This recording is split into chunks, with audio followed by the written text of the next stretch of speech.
let's think about a subject in Torah that is particularly demanding, one of the most difficult areas of Torah thought, what we call machshava or hashkafa.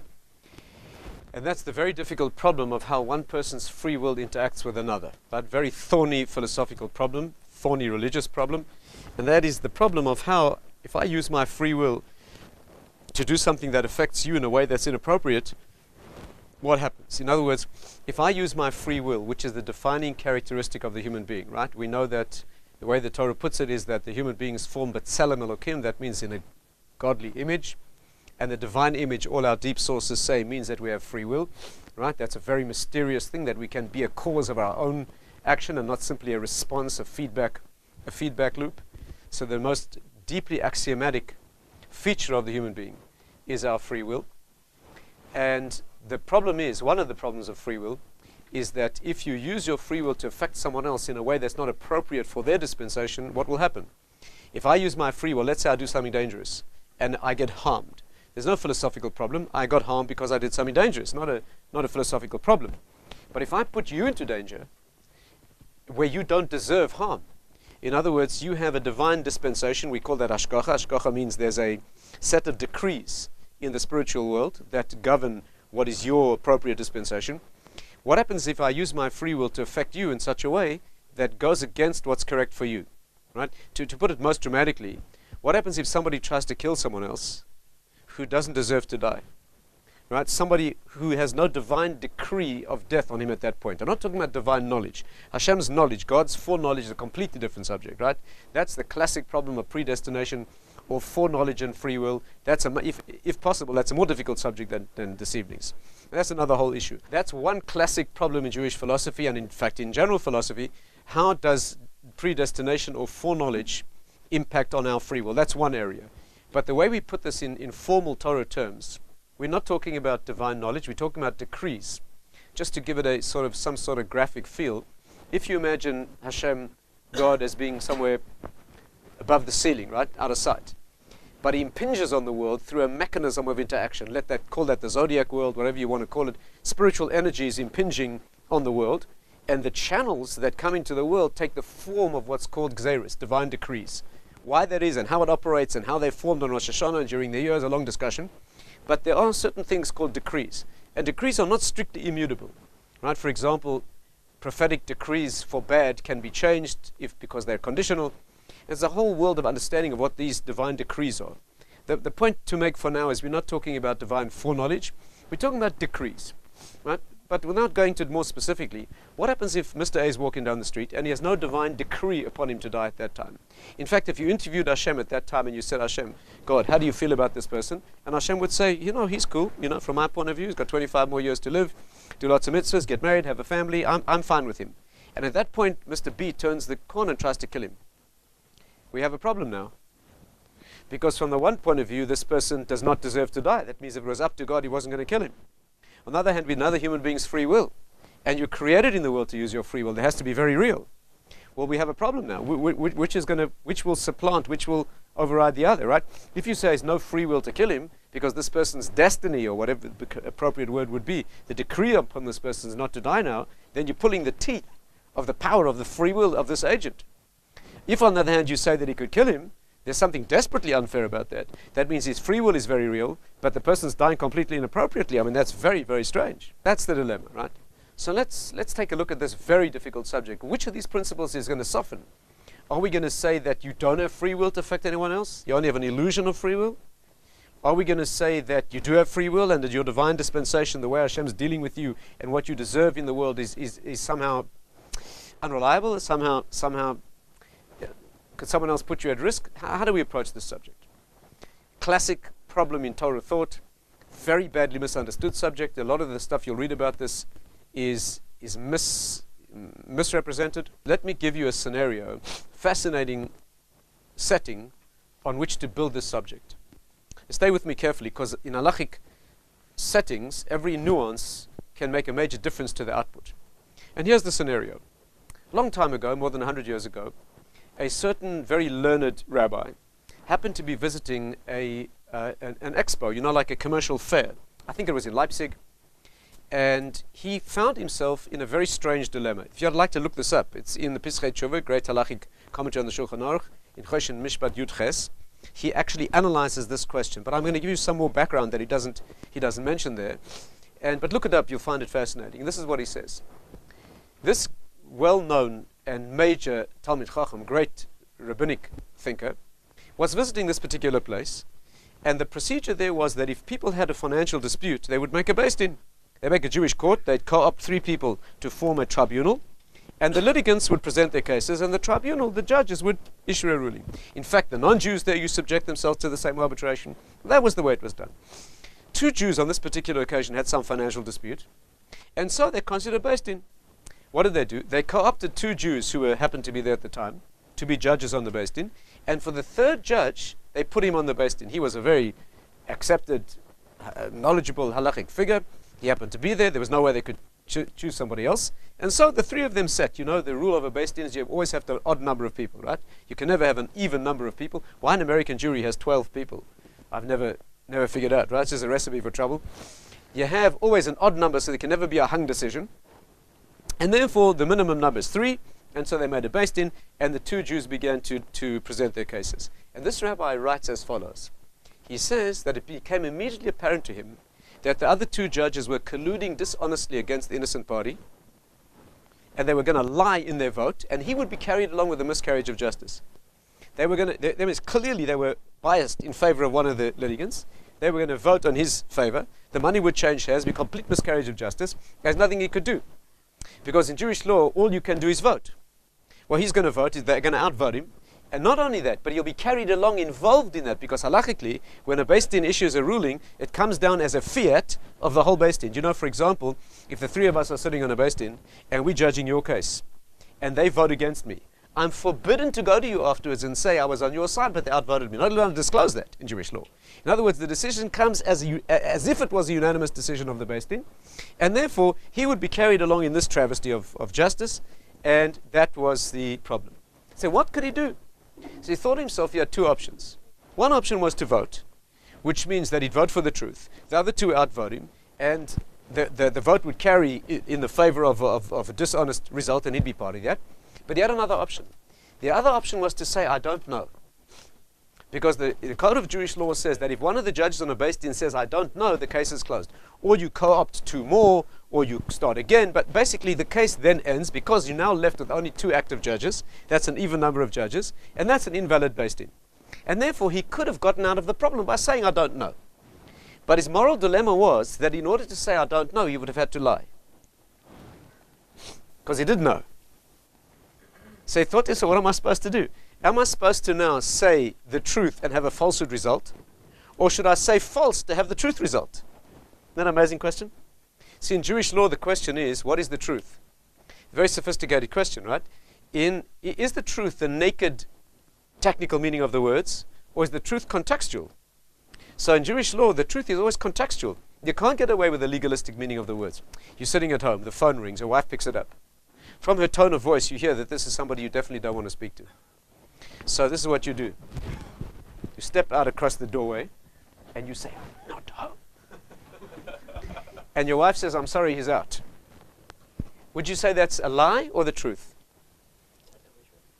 It's technically true, but in Jewish law it's a lie.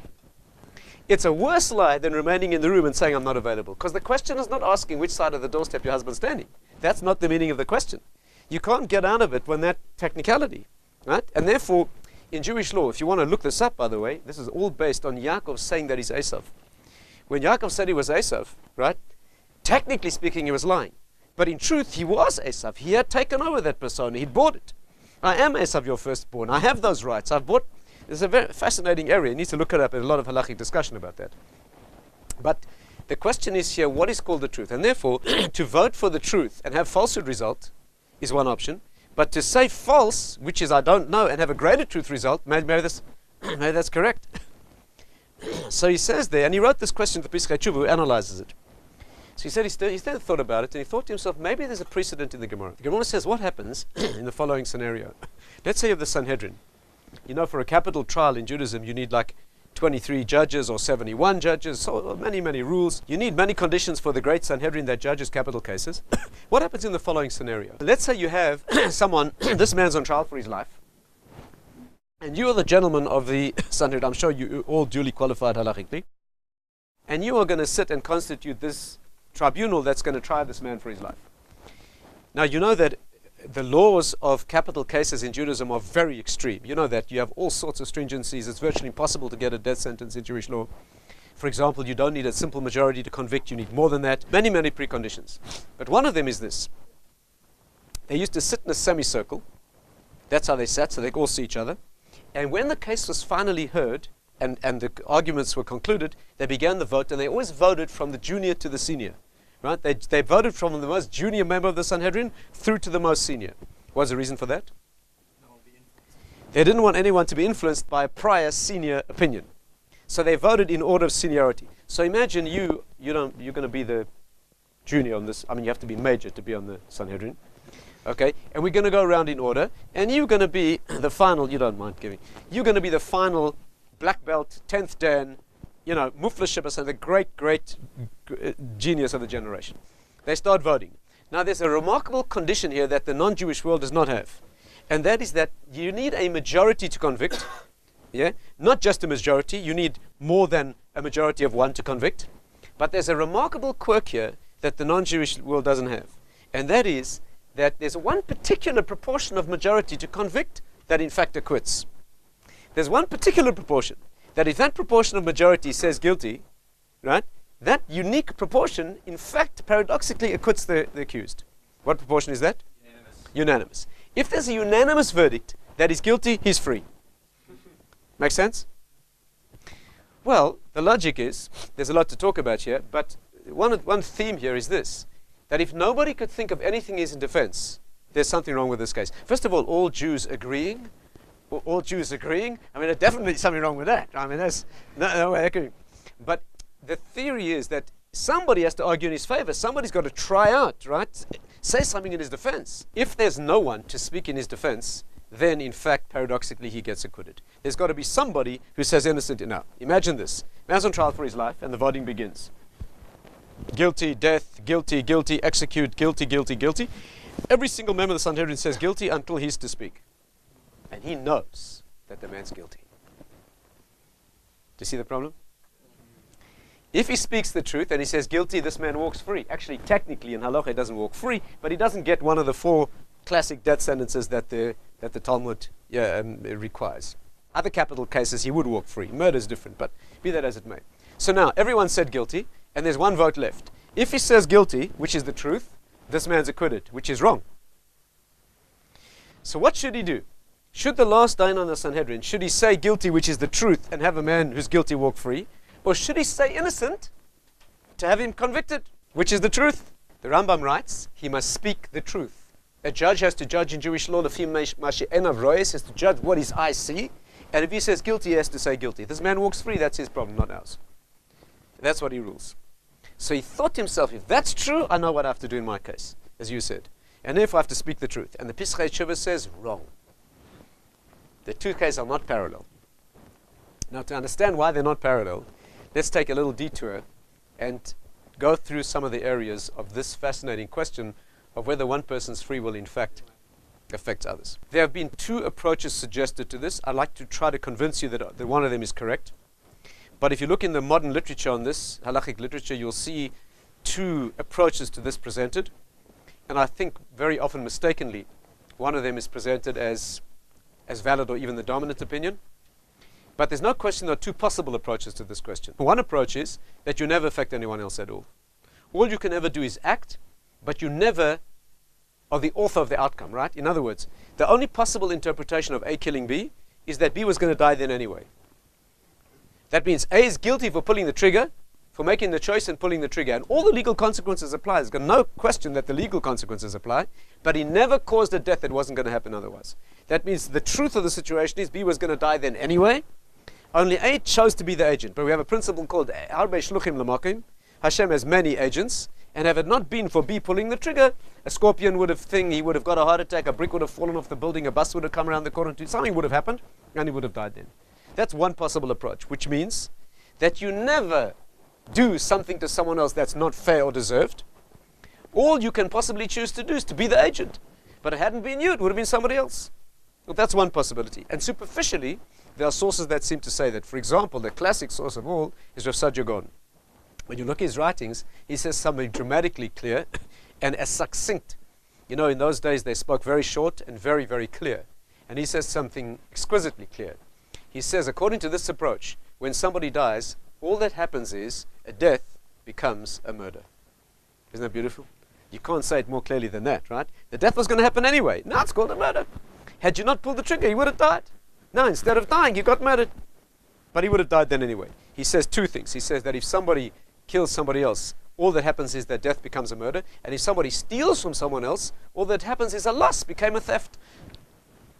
But had he not stolen it, the person would have lost the money anyway, because you can't do something to somebody else that he doesn't deserve. That's not part of his dispensation. Hashem is conducting this person's affairs in direct response to what he deserves and needs, and therefore, and that is a superficial reading of Rav Saadia and the other sources that appear to say the same thing. I'll try to show you that I don't think it's correct. I think it's a misreading, that you never touch anyone else, and you only choose to act, and possibly act in the world, and possibly even cause consequences, but the consequences would have been anyway. This, of course, is very reassuring from the point of view of the victim, because nothing ever happens to you that wasn't going to happen anyway. But it's very problematic from the point of view of somebody perpetrating, using his free will in the world, right? Because it certainly seems that we are the actors. Right? Imagine this evening after this talk, you get in your car, you're lost in thought, I hope, and as you back out, some careless idiot backs right into you and makes a big dent in your car. And you'd say, look what you've done to my car. And the guy says, you're a religious Jew, aren't you? And you say, yes. He says, well, you must believe you had it coming. It was what it's going to do with me. Right? Does that sit right? I mean, well, maybe technically, but it doesn't feel that way. We certainly feel that when we act in the world, we are the authors of what happens in the world, right? It's going to happen anyway. Very hard to, take a lot of religious conviction to keep reminding yourself of that. But that is one possible approach. However, amazingly, there's another approach. And I think this is the correct one, and I'll try to prove it to you. And that is that your free will is so real and so important, you could do something to somebody else that he does not deserve.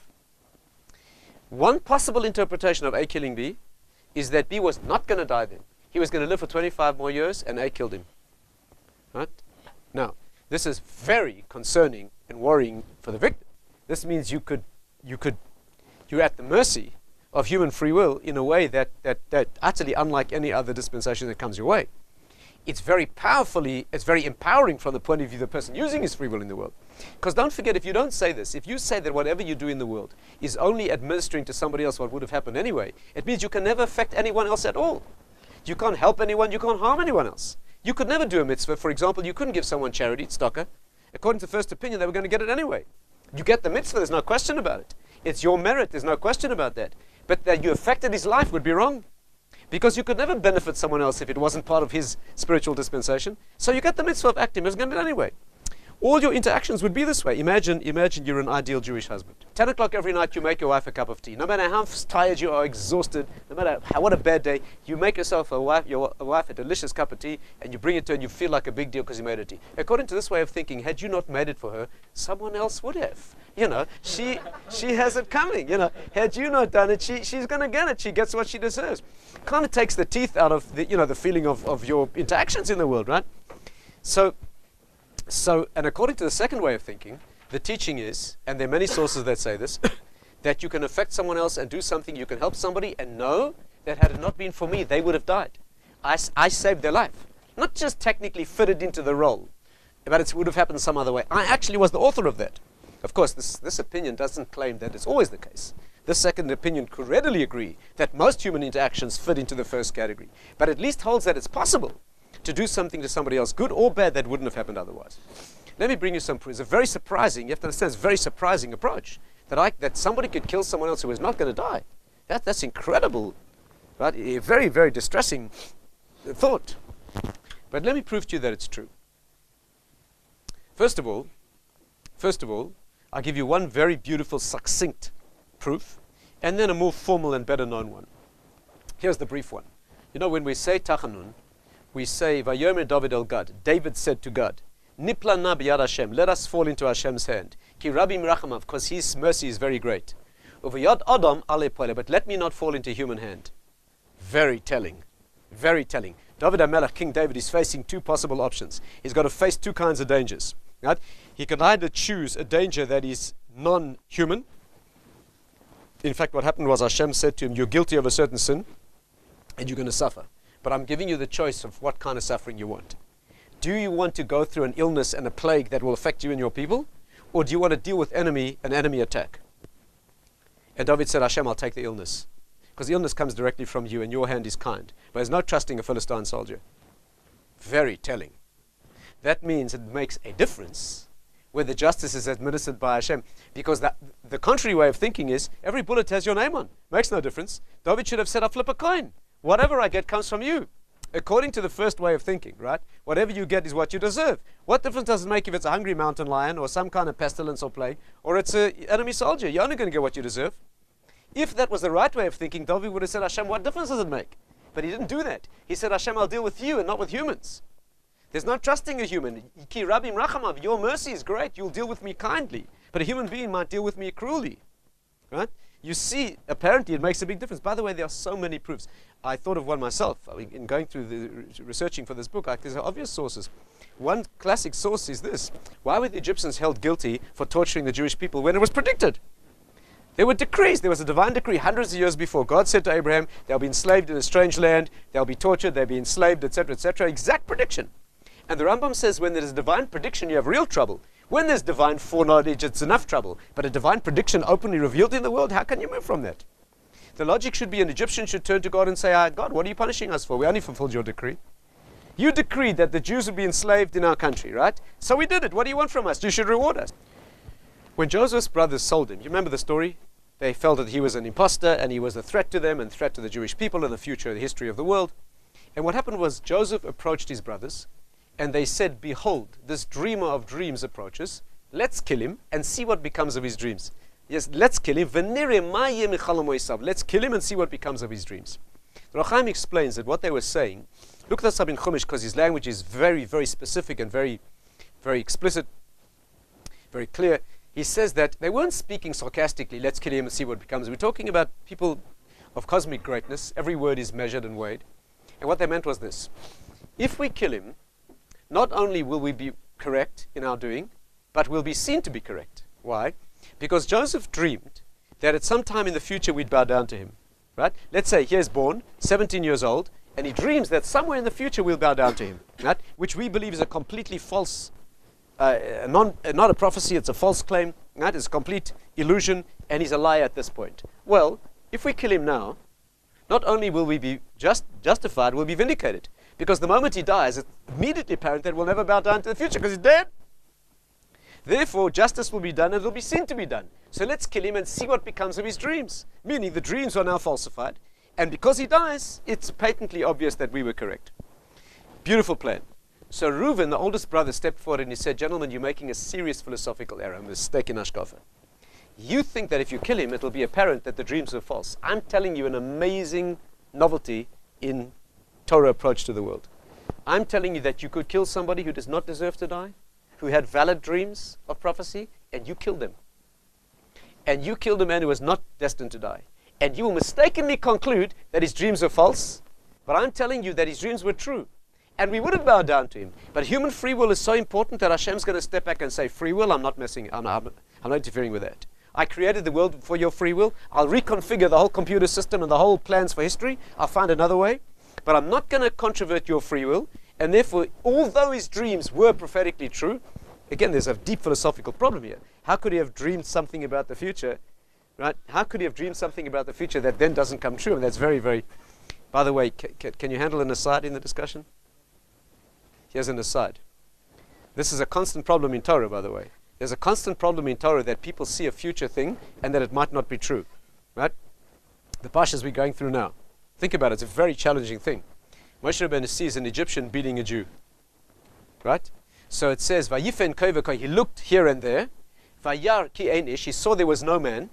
Simple interpretation is no one watching. And so he killed him. deep interpretation, says Rashi, and the commentaries say, he saw that there was no descendant of this Egyptian that was worthy. No good person would be descended from in the future, and because of that he killed him. In other words, had he seen prophetically that this Egyptian would have some outcome, some descendant in the future who would be meritorious and righteous, he wouldn't have killed him. But since he saw that this Egyptian had no potential future, that means no one ever would come out of him in the future, so he killed him. But the obvious question is this: but of course he's got no descendants coming out of the future. You're about to kill him. Talk about a self-fulfilling prophecy. He looks into the future and sees there's no descendant. But of course not. In 2 minutes you're going to kill him. Well, how could you possibly? What is going on? You see this problem. And it's a constant issue in Torah. I'll give you another example. Yishmael is dying of thirst. Yishmael's dying of thirst. Hagar, his mother, is sitting at it. She doesn't want to see the boy die, right? As he's about to die of thirst, Hashem's about to manifest a well that will feed him, give him water, and he'll survive. As Hashem's about to make the miracle of revealing the well to Hagar, the angels say to God, how can you save him? This is a child, Yishmael. He's going to grow up to be a man. He'll have children. His descendants will torture the Jewish people. The Bnei Yishmael, the Arab peoples, in referring to a particular incident, that when the Jewish people went into the first exile, the Arabs came to greet them on their way out and gave them bags that looked like they were water bags to drink, but they were filled with compressed air. And as the Jews tried to drink, they exploded and killed them. Very cruel. Killing them through water. And now you want to make a well of water to save this young man? He's going to have descendants who are so cruel? How can you do that? So Hashem says, tell me, is he righteous now? And they say, yeah. He said, I only judge people as they are now. And so he saved him. So the Shloh asks the obvious question. The angels see a future in which he has descendants who are going to kill the Jewish people. So what do they propose? That he should die now. You've seen a future already. You've seen a future in which he has descendants. How can you apply now to have a prophetically seen future cancelled? You've just seen it. Prophecy sees the future. You've seen that there's going to be people coming out of him who are going to be evil down the line. Now you want God to kill him now, but you just saw that that's not going to be. Do you see the problem? Deeply paradoxical. It's a constant issue. One of the approaches to this issue, the Shloh says, he says this: when Moses looked at that Egyptian, he didn't see the future. He saw the seed of potential in him now. And right now in that Egyptian, he saw no seed of spiritual content that could ever eventuate in descendants down the line. Right? The angels saw in Yishmael now. They didn't see the future events of those people. They saw in Yishmael now the seed of a cruelty that could come to expression later in that particular fashion. And therefore they applied to have it cancelled, right? But they're seeing, they're seeing an incipient reality, a potential that exists. Look it up in the Shloh. He talks about it by Yishmael. It's a long pages long, in which he goes through these types of cases. Fascinating Kabbalistic explanation. But that's a very beautiful piece. Back to our subject. Let's kill Joseph and see that his dreams are false. Reuben said, no, that will not prove that his dreams are false. Maybe the dreams are true, but free will is so important and so potent that you could kill him, and you'll think you were right and you were wrong. So they said to Reuben, what should we do? He said, see this pit? It has in it snakes and scorpions. Throw him in there. Because no self-respecting scorpion is going to touch anyone unless he has a decree against him, because the scorpion's got no free will. And therefore, an inanimate object or an animal, a non-human agent, is never going to do anything to anybody else that isn't part of his natural dispensation, because it's got no free will. The problem is a human hand acting against him. By the way, the Maharal says that the pit was not full of snakes and scorpions. Because if it was full of snakes and scorpions, if you throw someone in there, that's called homicide. If you hold someone's head underwater and you say, I didn't kill him, it was just a lack of oxygen, you're culpable. That's actionable in Jewish law, right? You're culpable for that. So if there's a directly homicidal act, then you are definitely guilty. But the Maharal says, but there were enough snakes and scorpions in the pit that it was very dangerous. Not guaranteed death, but very dangerous. Because no snake or scorpion is going to touch him unless that fits with his correct dispensation. And therefore, Reuben said, I'm not against his getting his fate that is destined. I'm just against using human hand to do that. Because then, and it's very beautiful, it says, Vayatzilehu miyadam. And Or HaChaim says, he saved Joseph from their hand. He didn't save him from his fate. He saved him from their hand. His language is miyada bechiri, from the hand of human free choice. And that's the message. The message is that a person will get what he deserves as long as that is administered by a non-human agency, but a human being who has free will could do something to somebody else that could override the natural dispensation, because human free will is so important that it is that powerful in the world. And this is a very dramatic, classic demonstration. The Zohar takes this piece about Joseph and expands it and talks about it in great detail. The Alshich says the same thing. The Malbim, the Netziv, all the major commentaries say the same thing about Joseph and his brothers, and this is the classic demonstration that you can do something to somebody else that they do not deserve. Let's try to take this one step further. By the way, and I'm warning you, you'll find lots of sources that say there are two approaches. This is the wrong one. The Or HaChaim is an outlier, and he's not right, and everyone else is right. But if you look carefully, take for example Rav Sadia Gaon in Emunas V'Deis. He says that when a person dies, death simply becomes a murder. Look very carefully. It's in a paragraph that begins very specifically. 3 lines prior, the paragraph begins like this. He says, when a human being's walking down the street and has a decree of death on him, in those circumstances, when he dies, the death now manifests as a murder. But he's only talking about a scenario where somebody has a decree on him already. He says nothing about a case where a person is not decreed to die, whether somebody else would kill him. So there's no proof at all from this Rav Sadia, and the Chovos Halvavos is exactly the same. And I don't believe there's any source that says that whatever happens to a person, classic source, that says that whatever happens to a person was decreed already. And there are countless sources that say you could certainly do something to somebody that he doesn't deserve. Now the next step is this. Are we together so far? Any questions? Yeah. You said that there's a divine decree, and there's very few sources that could say that this wasn't going to come true because the free will choice overrides divine decree. Yeah. I think everybody, if not everybody, certainly most, but I believe everyone who comments on this says that you could override a divine decree because free will is more powerful than a divine decree. But we have the example of Cain.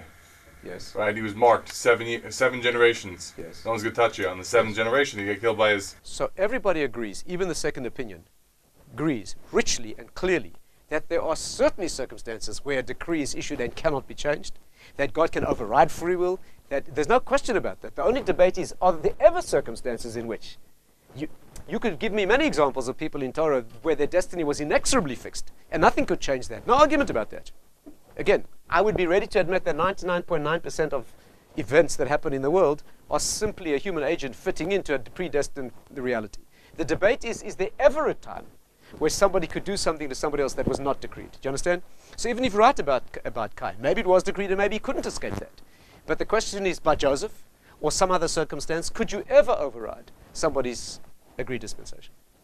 Again, the argument isn't, do human free will always override? No, on the contrary. Probably most times they fit very well. The debate is, could there be human free will so important that it could override a divine decree? By the way, all the commentaries say that even where human free will overrides a decree, it never happens without God's permission. And I'm going to try to explain that. In other words, when the brothers are about to kill Joseph, God's going to look down and say, 1 second, do I allow this? It will never happen without divine, some go so far as to say, without a new decree being issued in that circumstance. In other words, if you find me a source to say that everything that happens fits a divine decree, maybe. But the commentaries say, but which divine decree? Was it pre-existing? Or was the decree now set up in line with this human's free will that God now decrees? In these circumstances, you deserve to die. Are we saying that free will is so powerful it can override anything? No. This power of free will is very constrained. And by the time you see all the constraints, you'll see that it comes much, much closer to the other suggested position. And let me speak out some of the limitations. Here's the most important by far. When we say that one person's free will can override another, we do not mean carte blanche to do whatever you want. We just mean, and here it comes, listen carefully, this is the key, that when somebody uses free will to affect somebody else, you will affect him in a way that was not deserved and not fair, but only to the proportion that is spiritually vulnerable. We say he needs more schus. You need more merit to protect yourself against a human agent than against a non-human agent. Again, if you have more merit, you'll be protected. We are saying that, again, whatever agency comes against you has a certain power against you. But to protect yourself against human agency, you need to be better spiritually. Or put it this way, you're more vulnerable to human than non-human action. Or put it this way, people are dangerous, in case you hadn't noticed. People are dangerous. More dangerous than non-human. Now, when a dog attacks you or a scorpion or whatever it is, you're in less danger than when a human attacks you.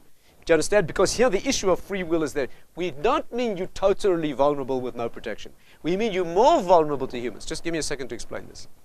To make it plain, take the case of total merit. In halachic literature, this is called tzaddik gomor. Tzaddik gomor means somebody who's impervious spiritually. Classic example, Mordechai. Mordechai sits in a place where Haman is walking past, and he decides to inflame his anti-Semitic passion to an absolute frenzy. And what does he do? He deliberately sits where Haman is walking past and refuses to stand, to bow down. driving him to such an illogical frenzy that he will self-destruct. That's a very dangerous game. Very dangerous game. The reason is there's a principle in Jewish history called Eretz Nitna B'Yad Rosha. That's a pasuk in Iyov. The world is given into the hands of the wicked. Again, in case you hadn't noticed. The world is in the hands of the wicked. The world is not being run by benevolent, sweet, kind people. The world is being run by people who will kill you for far less than a vote. No question about it. That's who runs the world. And therefore, the world is given into the hands of the wicked. And the principle in Jewish history, at least in post-prophetic Jewish history, is we walk between the raindrops and we use strategy. We don't meet evil with a full frontal attack because we will lose. Right? Because the world, the power is in their hand, and therefore we use strategy and wisdom. We don't use power. And therefore, to stand in front of an anti-Semite who is an all-powerful second in command of the world and inflame his anti-Semitism is a very unwise path. But Mordechai knew that he was invulnerable. For what reasons I'm not going to go into now, but he knew that he was impervious, and he could use that to cause this showdown in which he knew Haman would lose. So full house means nobody could touch you, no animal, no scorpion, and no human being. The question is, are you vulnerable? The fear was that Joseph might have done something that made him vulnerable to his brother's attack. Not deserving of death. He was genuine in his prophecies. But had he done something wrong in his past, he would have opened a chink of vulnerability. And on that, human free will could operate. And therefore, when we say that humans have free will to affect you, we mean only in proportion to a spiritual vulnerability. If you have merit, you'll be protected. And by the way, it doesn't have to be your merit. It might be your mother's. It might be your wife's. You might not deserve to die. Yeah, A's walking down the street, right? And B tries to kill him.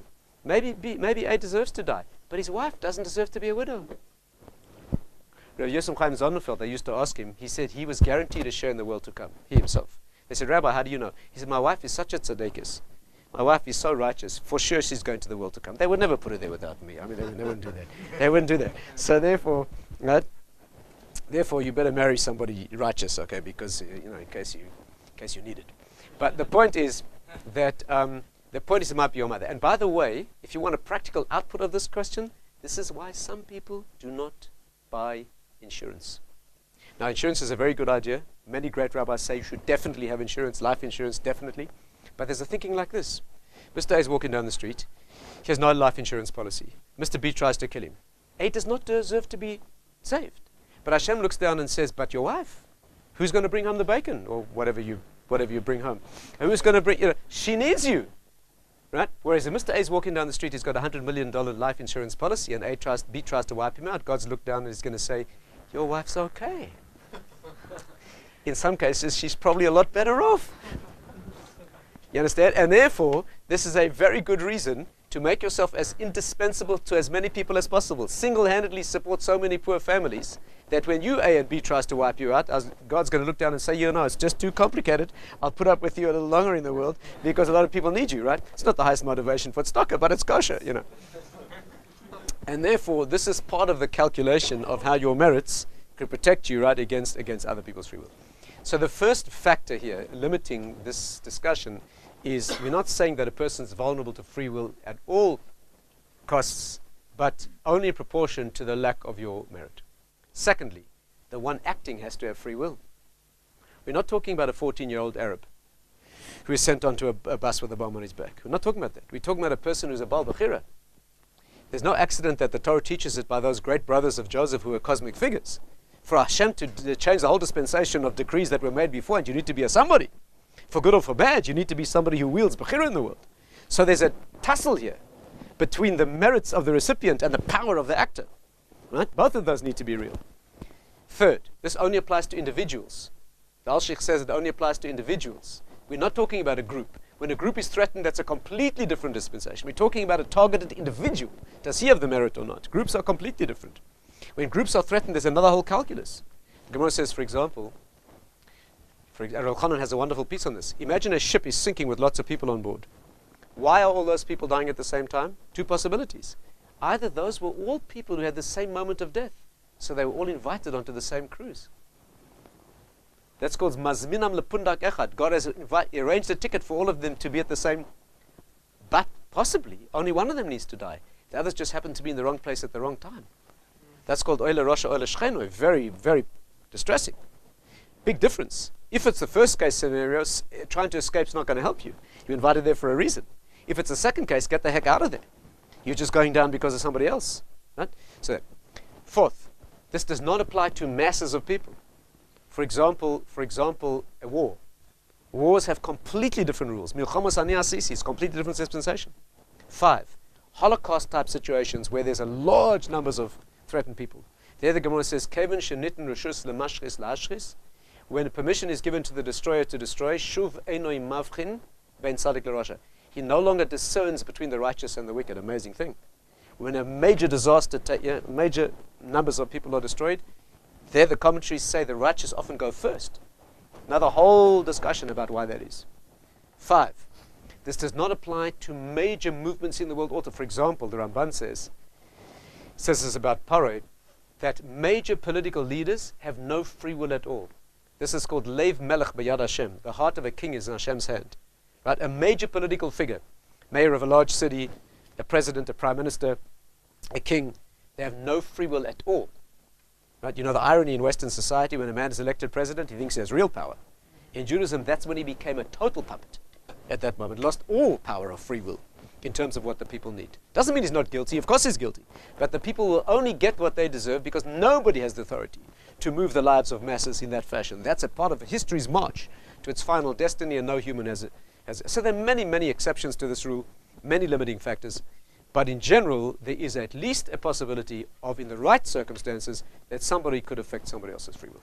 Let's try and circle back to the beginning of our discussion about the 3 judges, try to understand how that operates. One of the major sources, the Chinuch, speaks about this problem in 2 places and appears to contradict himself. So does the Zohar, by the way. And therefore, we have to find a resolution. There's no way that on a major axiomatic principle in Judaism like this, there can be the same author taking 2 positions. Right? That's not possible. Let me share with you the 2 places where he speaks about this, show you what appears to be the contradiction, and suggest to you what I think is the correct resolution. Here it is. The Chinuch, as you know, is a classic work on the mitzvahs, right? You can get it in English today. I strongly recommend you all get a copy. You can learn every Shabbos. You can learn 1 mitzvah. Beautiful, right? Number of weeks go by, you learn all the mitzvahs. The Chinuch has a very classic approach. Not only does he tell you all the parameters of the mitzvah, he also gives you what he calls mishor she'al mitzvah. Not only does he teach you how the mitzvah operates, but why would God want this from you? Why does God want you to give charity? Why does he want you to take a lulav? Why does he want you to send away a mother bird? What lies behind the mitzvah as far as humans can understand? By the way, it's quite humiliating. This is an absolute classic in Jewish literature. It was written for a 12-year-old. It was written 800 years ago by an author who wrote it. His son was approaching bar mitzvah. So he thought, this would be a good opportunity to cheat the kids' mitzvahs. So what a 12-year-old was able to relate to, a little embarrassing for us, but, be that as it may. Now, there are 2 mitzvahs that he talks about which appear to contradict each other. The first one is Reish Mem and Reish Mem Aleph, 240, 241. And those are the prohibitions of taking revenge and bearing a grudge. Right? In Judaism, you cannot take revenge, you can't bear a grudge, right? Taking revenge means doing something to somebody that he did to you. And bearing a grudge means not doing it, but bearing it in mind, right? You go to your neighbor and you say to him, can I please borrow your lawnmower? And he says no. A week later he comes to you and says, can I please borrow yours? And you say no. You are guilty of nekama, taking revenge. You're doing to him what he did to you. In Judaism, that's not allowed. What's bearing a grudge? You go to your neighbor and say, can I please borrow your lawnmower? He says no. A week later he comes to says, can I please borrow yours? You say, sure, I'm not like you. You didn't do to him what he did to you, but you reminded him. That's bearing a grudge, right? In Jewish law, you say nothing, you give him the lawnmower. They tell a story about a man crawling through the desert, about to die of thirst. And on the point of death, another man rode past on a horse, looked at him and left him to die. Abandoned him to die. Miraculously he survived. And a few years later turned out to be the president of a big business corporation. And one day his office door opened and a man came in begging for a job. And he recognized the face of the man who left him to die in the desert. If he would have refused him the job, he'd be guilty of taking revenge. If he gave him the job and remind him, he'd be guilty of bearing a grudge. He said nothing and gave him the job. That's what you're required to do as a Jew. Of course, if you judge him to be unsuitable for the job, right? He's applying to be the tender, gentle caregiver of frail little old ladies. And you feel he may be unsuited to the task. You can say no, right? You're saying no because, he destroys lawnmowers, right? That's fine. Right? But not out of your personal animus against the person, right? So that's the problem. Now, listen to this. Says the Chinuch, why would God not want you to take revenge? Listen carefully. It's a classic piece. Why would God not want you to take revenge against other people or bad? Taking revenge is a very sweet feeling. and a tremendously powerful human motivation. Somebody hurt you, you want to do the same thing to that person. Why would you want to take revenge against this individual? Says the Chinuch, Hashem says don't do that. You know why? Because don't look at him. Where did this come from? When this person harmed you and you want to harm him, look to where it came from. Don't look to him. When a man hits a dog with a stick and the dog turns around and bites the stick, because it's a dog. It doesn't know that a hand wields the stick. When someone harms you, right, why do you want to take revenge against him? Look to the author of your problem, not the agent. What does this sound like? The first approach? Sounds very much like the first approach. But here's where he contradicts himself, which shows that we must have misunderstood this. Here it comes. Without going into all the detail, you know there's a mitzvah called Edim Zomimin. Have you studied that, Ezrin? Very briefly, in Torah law you have the following unique situation. Imagine you have a court case. Let's say this person's on trial for his life. Two other witnesses come along and contradict the first two, case closed. Right? That's called hakasha. You have contradiction. In fact, all four witnesses remain kosher because we don't know who's lying. That's a classic case. But in Judaism, you have a unique permutation. Two witnesses come along, these two, and they say this man committed murder. Two other witnesses come along and they say, we have no idea about the murder, but you could not have seen it. They do not confound the testimony. They don't contradict the testimony. They impugn the witnesses. You were with us at that time at another place. You couldn't have seen it. Is this clear? In that circumstance, the Torah has a remarkable and unique, quirky sounding outcome. And here's what happens. The first two witnesses are now judged to be illicit framers of the original accused, and because we believe the second two, and the first two get what they tried to do to the accused. If it was a financial case, they have to pay the money. If it was a murder case, they get killed. Okay? We believe the second two. The first two are judged to be illicit people framing the original person, and they get what they tried to do to him. But there are two remarkable quirks to this case. Number one, why do you believe the second two? Maybe the second two are framing the first two. But here comes a second quirk. Listen carefully. And this is very strange. The first two witnesses say the person committed murder. The second two say that you couldn't have seen it. Here's the rule. If these two are given what they wanted to do to that person, only if justice had not yet been done, if he had not yet been executed. Means that this person's on trial for his life. These two say he murdered. The court hears the case and they convict him. He's marched out to be executed. On the way to be killed, these two come in and they say, stop, whoa, 1 second, miscarriage of justice, they're lying. We call the man back, we hear them out, we convict these two, the accused is freed, these two die. But if the man's marched out to be executed and is killed dead, and then these two rush in and say they're lying, no case at all, scot-free, no case against them. Isn't that weird? They try to kill a man and failed, they get killed. They try to kill a man and succeeded, no problem. Is that weird? Listen carefully. The Chinuch says, I'll give you a ktsas time, at least a partial reason for this law. And here it comes. Listen carefully.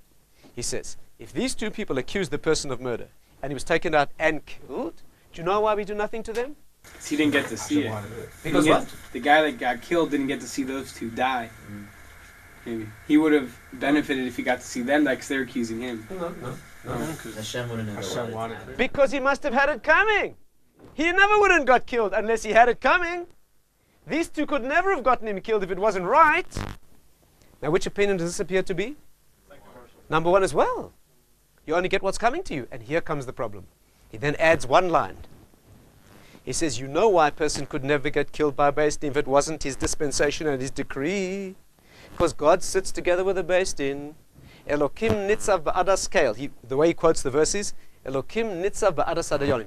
God sits with every Beis Din or Sanhedrin. In fact, some Mefarshim say it's the only reason that humans are ever allowed to administer justice. Who are you to administer justice? How do you know you're right? God says, don't worry about that. You go through the motions, I'll assure it. Therefore, God sits with every Sanhedrin. He sits, it's a principle of Jewish law. It's a verse in the Torah. Hashem sits with every Beis Din, every Sanhedrin, and assures the outcome. And therefore, if he died, he must have had it coming. So far, so good? Here's the problem. He must have had it coming because God sits with a Beis Din, which means that justice is always correct and you always get what a decree was, but only in circumstances of a Beis Din where Hashem is sitting. But some individual acting unilaterally in the street, absolutely not. Because if it was always the case that you got what's coming to you, he wouldn't have to quote the verse about Hashem sitting with a Beis Din. This is a straightforward diuk, right, gentlemen? A diuk means a straightforward inference. It doesn't get simpler than this in Torah. An inference is, if I give you one case, I'm inferring that case only. The reason if he got killed, that must be correct, he says, is because this was a based in, and Hashem is with a based in, but Hashem is not with an individual in the street acting unilaterally. Clear inference that a person could die in an improper fashion in such circumstances, which is the second opinion. You see that? And therefore we have to re-understand the first. And so here's the correct understanding. And look it up yourself, the words are subtle, but you need to work through the text. He says, when a person hurts you, don't try to hit back at him out of a simple childish revenge, because if he's spiritually mature, you don't look at him, you look at your demerits. Had you merited more, you wouldn't have been subject to him. Had you been a better person spiritually, he couldn't have touched you. In other words, of course we agree that a person can do something to somebody else using his free will, but only to the extent that you're spiritually vulnerable. And therefore he agrees, as all our sources do, that you could do something to somebody that he does not deserve, because free will is so powerful that you could actually affect other people's lives, at least to a degree that is greater than non-human agency. Let's come back to our original case and close the circle, and we'll stop there, unless you have any questions. What was our original problem? 3 people on the base team. Do you remember the scenario? 2 judges are lying, and therefore what should he do? He thought of the Sanhedrin. When a Sanhedrin sits and the final judge has to say his opinion, what should he say? The truth. You know why? Because this is a Sanhedrin. Hashem is sitting together with us. There's no way it could turn out wrong. You follow the rules. He says the truth. The man walks free. He knows what he's doing. Because Elokim Nitzov. But you're sitting on a base din with 2 jokers, 2 liars. This ain't no base din. In such a circumstance, get the heck out of there. Say, I don't know. Is that correct? When you're sitting on a valid base din and you disagree with the 2 judges, try to convince them. You can't convince them, vote. They outvote you. That's what he wants. But if you're sitting on a base din where your conviction is that the other 2 are not wrong, they're lying, this is not a base din. A base din is not constituted of 2 people sitting there lying through their teeth. And therefore he says this is not similar to the Sanhedrin. In the case of the Sanhedrin, you say the truth, Hashem takes care of the result, and the result is guaranteed. When you sit with liars, that is not, you have no assurance of a divine dispensation here, and therefore in that circumstance he says you should certainly say I don't know, and that is how he would resolve the case. Okay, so in summary, what we studied this evening was the very thorny issue of whether one's free will affects anyone else. You will find this written in many modern sources, that there are 2 approaches to this. Not only that, you'll find that the dominant approach, which is very reassuring for many people, and maybe that's the motivation here, is that all you need is total faith in God, and Hashem, He takes care of you. No one else can touch you, and therefore, no one can harm you, right? You're not your mother, not your father, not you marry the kind of lady who needs a place to park her broom when she visits, that kind of stuff. That's not your problem. You would have happened to you anyway. According to this opinion, not so. People could affect other people, at least to some degree, in some circumstances, proportional to various factors that could actually manifest change in the world, and this simply is another expression of the power and potency of human free will. Any questions? Well, we discussed the Joseph and brothers case as a support for the second approach, and we said that Reuven was in favor of sending Joseph into the pit where there were snakes and scorpions to test whether his prophecy was true or to let Hashem rule. Yeah. So we seem to make a binary distinction between humans having free will and animals not having free will. Is there any argument to say that the way that the scorpion or snake is programmed is to attack and to seek the pleasure of eating human flesh, and therefore it's not really a fair situation for Joseph because they'd be... Animals follow their programmed nature, right? Whatever their own motivations are, absolutely. So you in a situation of danger, it will depend on the animal's programming. Is he hungry? Is he not hungry? Does he perceive himself threatened? Whatever the natural rules are. But that's not like human free will. There's a very beautiful example as well. I think the Netziv says this. Do you know when Daniel was thrown into a lion's den? Very parallel. You got Joseph thrown into snakes and scorpions. Daniel was thrown into a lion's den. Nebuchadnezzar, right, the king, threw him into the lion's den. Very beautiful. It says this. Look at the verses. It's amazing. If you read the verse the first time, it strikes you that you never noticed this. It says like this, that the king threw... You know what happened? There was a plot by the courtiers accusing Daniel of being rebelling against the king. They wanted to get him killed. So the king decided maybe the plot's true. So this Jew, who he actually was one of his central advisors, in fact the Gemara says he used to worship him. He felt this Jew was some sort of a divine figure.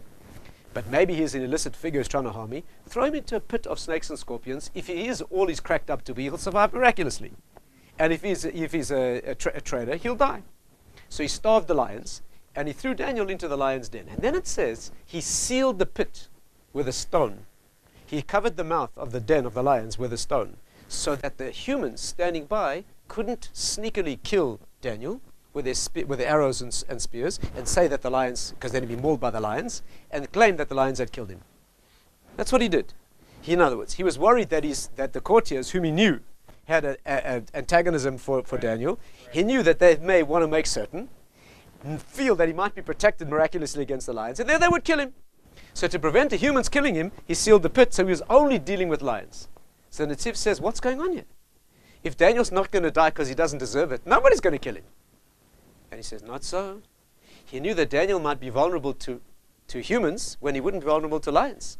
Because he'd be protected against the lions because they've got no free will. They're only going to kill him if he deserves it. But human beings, all bets are off. And knowing that, the king decided to seal the pit so that because he knew that if humans killed him, it wouldn't prove anything. And therefore he wanted to see how he would deal with lions only, agents that have no free will. Right? Very clear, very dramatic. Look at that, the verse is clear and obvious. Yeah. And there are countless examples of this. I mean, that's just one. Yeah. You were speaking a lot about sort of leading up to a death, like Gezerah versus Bechira. But I'm wondering if, let's say we have a case where we are totally convinced that there was not a Gezerah, that this was something that shouldn't have happened, that it was from the hand of man. Yet we still say Baruch Dayan Emet. We still are afterwards. We see it in the same way. Is that absolutely? Is that right? I'll tell you why. Yes, and I'll tell you why. Because all commentaries agree that at the point of the attack itself, at that moment of crunch, there's divine permission, if not a new decree. That means when the human raises his hand against another human being, okay, technically what happens is this.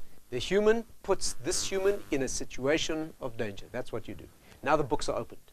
And in the spiritual world, they say, do you deserve to be saved? By the way, that's a general principle. When any human being's in a situation of danger, the books are opened. It says when a woman's in childbirth, a person's undergoing an operation. The Talmud says you shouldn't stand under a ladder or a leaning wall. Why not? You're only going to get what's coming to you. No. You put yourself in a situation of danger, the books are opened. Now we need to change the natural order. Do you deserve it? And therefore, when one attacks another, we don't say kills him. We say puts him in a situation of danger. And in that situation, do you deserve a decree to save you or don't you? And if you don't, then the person dies.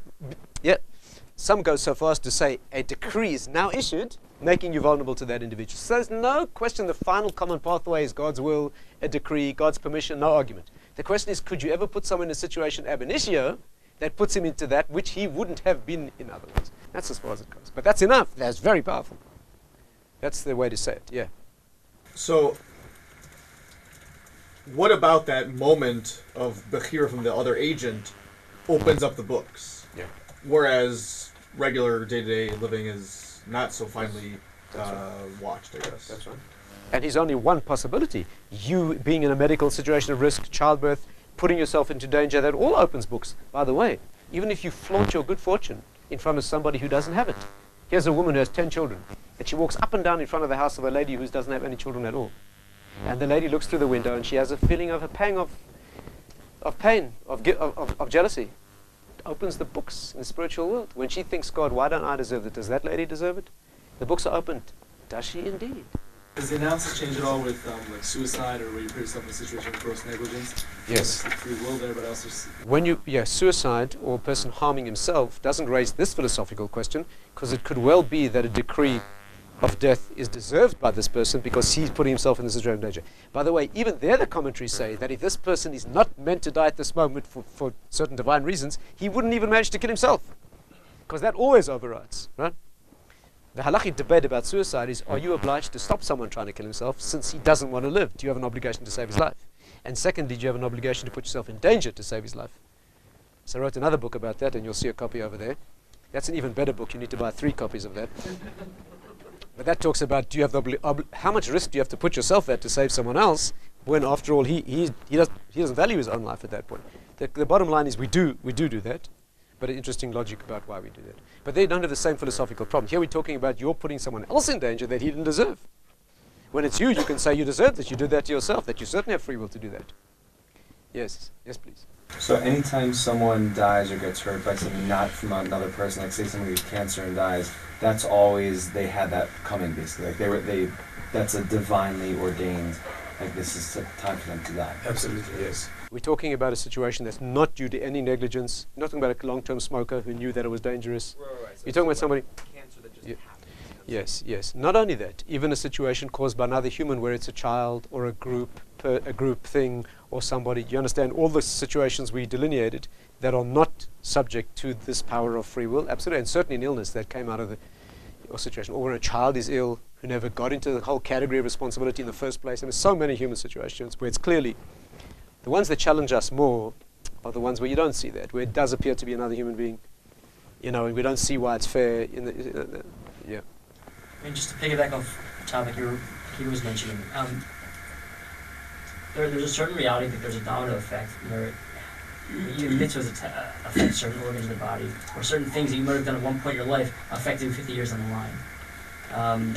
You're saying that we're not held accountable for that because we can't have any practical way of determining the cause of our present condition?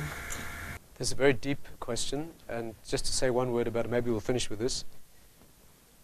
There's a very interesting spectrum of opinion on that point, and really what you're asking goes to the heart of how powerful free will is altogether, not just other people affecting me. You've asked a question, I did something now, 50 years down the line it has consequences, right? Are those really subject to my free will at that time? So there's a fascinating debate about this. And the most extreme position, there's a lot to talk about here, but I'll just tell you one. The most extreme position on this is one of the great authorities, Spanish authority called Rabbi Crescas. He lived in the 1300s, fascinating figure. And he is classically assumed to hold that we don't have free will at all. If you read superficially some of his writings, it seems that human beings have no free will at all. That's not correct. But if you look carefully, what he says is, among the things he says, is that there are many aspects of our lives that are not subject to freedom at all. Like things 50 years down the line, where you are so deeply in the grip of a habit pattern or a course of events that has been set up that you couldn't choose different if you tried. You might not even be aware of an alternative choice, and you have no free will. But you got into that situation through a deep cause, maybe many years before, where there was a subtlety of choice, and you took that line. And it could be now many years down the line where the consequences are being felt and you're way out of the category of free will now, but you're accountable. You're accountable because of a deep root of choice that was made. He puts it in two ways. That's one way. Another way he says is, even when you're deep in the grip of a situation, let's call it addiction for want of a better word. It might be a technical addiction, it might be a habit pattern, it might be a life process where you cannot choose differently. Not only could you not do differently, you couldn't even will differently, you couldn't even choose differently. He says this. And so you do the action. The only thing you're accountable for is, when you do the action, what's your inner attitude to the action? Do you accept responsibility and identify with it? Or do you feel, I wish I hadn't done that, and you repudiate it and reject it as being part of you? That's what you're accountable for. Again, much of your life, maybe virtually all of it, is no longer subject to freedom of will. Your habits are formed, your personality is formed. Many things in your life have taken a certain course of action. And you do certain things. And let's say those things are wrong. And you cannot be held accountable for them. But what you are accountable for is, what's your inner response? Are you glad of those things? Do you accept them, identify with them? Or do you feel, that's beneath me, I shouldn't have done that, I wish I could have been different? Right? When you do a mitzvah, he says, do you do the mitzvah as part of yourself? Do you identify with it and you rejoice in it? Or do you do it out of a habit pattern and don't rejoice in it? That's what you're accountable for. In other words, the debate here is how deep, how pervasive is your freedom of will? Is it actually in the actions? Is it only in attitude? Is it only in some deep root that was made long in the past? It's a fascinating debate about where this begins and ends. Yeah, last question. Tehillim, so how much does that affect, what your intentions are? My mother is sick, I've been saying Tehillim for her. So how far does that go? And any spiritual merit, whether it's your prayer, whether it's saying Tehillim, right? Whatever good thing you're doing in the world is elevating your spiritual situation, and others too. If your mother's saying it for you, or you as a Jew, you as you elevate yourself, you lift everyone. We're all organically bonded, right? Not just Jews, the whole universe organically bonded. When the Jewish people sinned and Moshe Rabbeinu was on the mountain, Hashem said to him, you go down because they went down. He wasn't part of it, but he's the head of a body. When the feet step down, he goes down too. And therefore, any activity, right? Rosh Salanta used to say that when Torah is pure in Jerusalem, So people in Paris remain Jewish. And when you do something bad here at the nerve center of the world, you bring everything down. So we're organically interconnected, right? This is our responsibility for each other. By the way, ironically, the Jews aren't always aware of that. The non-Jewish world, totally aware of that. The non-Jewish world always holds us accountable for each other, right? You do something as a Jew, there's no problem identifying us. The truth is, they're right. There is an organic interconnectedness, and therefore, absolutely, when you elevate yourself, when you do something wrong in private, you're harming me.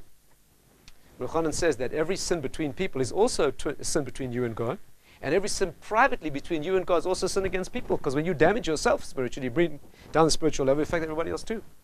And therefore, in that sense, our free will is certainly pervasive. Thank you very much.